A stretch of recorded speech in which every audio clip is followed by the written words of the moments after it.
Here with us today is Lynn from Water Plus.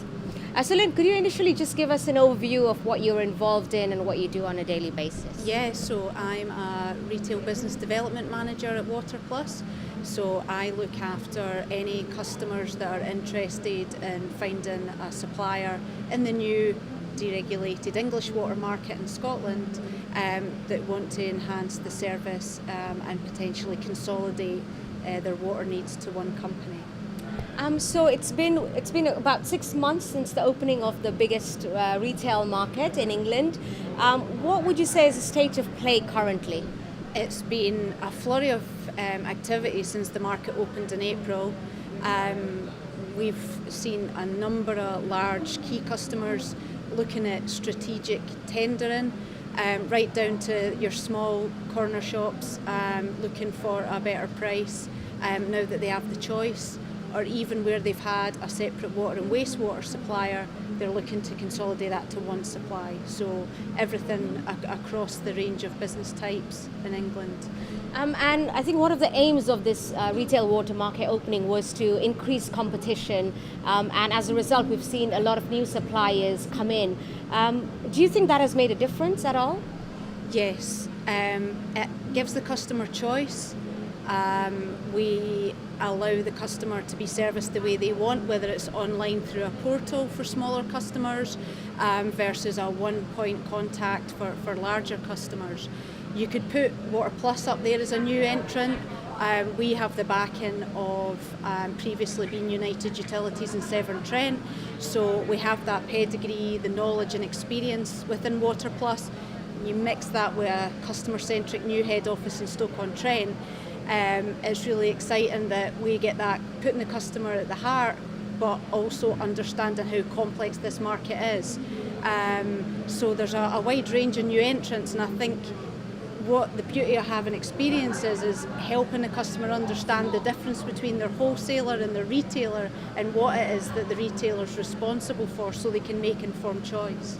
And as much as obviously this is about boosting competition in the market, at the end of the day it's about the customers, as you said.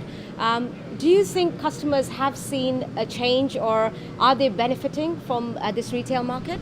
Yes, they will benefit from the market. The smaller customers should be able to see discounts on their bottom line, potentially be able to do things quicker and easier online and get on with running their day-to-day business. For the larger customers, what they'll see when they decide on one supplier is cutting down on administration, having one dedicated point of contact, one emergency 24/7 number rather than across different wholesale regions, and they can vote with their feet. So if they're not happy with the service they get, they can go elsewhere. So yeah, definitely they will start to see the benefits. And like any new utility market opening up, there's always going to be those little learnings as we go along, and it's our job to help support the customer as they continue on that journey of taking all their supply data, which is only as good as the data they and the market operator have got, to be able to really benefit on having accurate billing, and therefore they're able to forecast and budget better going forward. And looking ahead in the 5 to 10 years ahead, what's your advice for those businesses about what's going to happen in the water market? Yeah, I think the next couple of years are really exciting because customers are deciding now who they want to go with. A lot of the larger customers, smaller ones doing basket approaches as well, but they will really decide what they want to do now, and give that chance of, once they've got everything set up and they're able to forecast better, they can start to look where they're inefficient, where can they look to make savings on how much water they're using and consuming, rather than just discounts off the bottom line, so they can save on their environmental needs as well. And then longer term, over the next 5 years, we hope after 2020, another pricing review, potentially margins will open up. And also more innovation in the market, and price for things like automated meter readers coming down, more like your gas and energy prices, and that allows them to really test and target what they're using and how they're using it and how they can use less.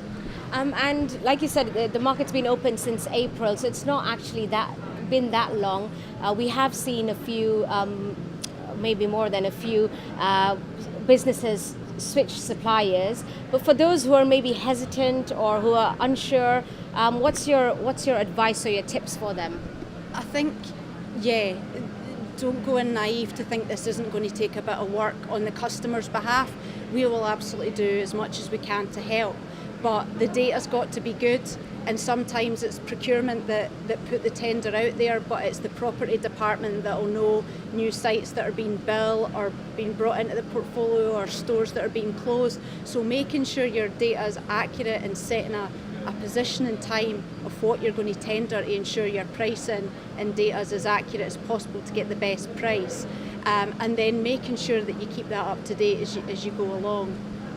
That's the advice I'd give, but just make sure you know exactly what you want from a retailer so that you can look who's offering that, do your research, but just be prepared to spend that time on the tenders, because I think the customers have found it can take up a bit of time you might want to avoid when you're tendering other utilities or spending time on that part of their business. Okay, and just on a lighter note, finally, what do you think of Energy Life Expo so far? I know you haven't been to NRFI events before, but so far here? Yeah, it's a cracking venue to start.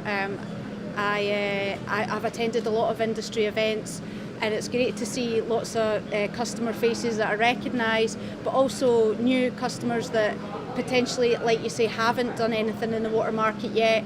They're proactively coming over and approaching to ask what we're finding in the market, what advice we'd give them. So that's great to be able to meet new people and old contacts that are telling us the experience they've had so far. So your first Energy Live experience, so hopefully you'll have a wonderful one. Thank you to everyone who's been watching us, listening in today, and do keep following us because we'll have a lot more other interviews coming up throughout the day.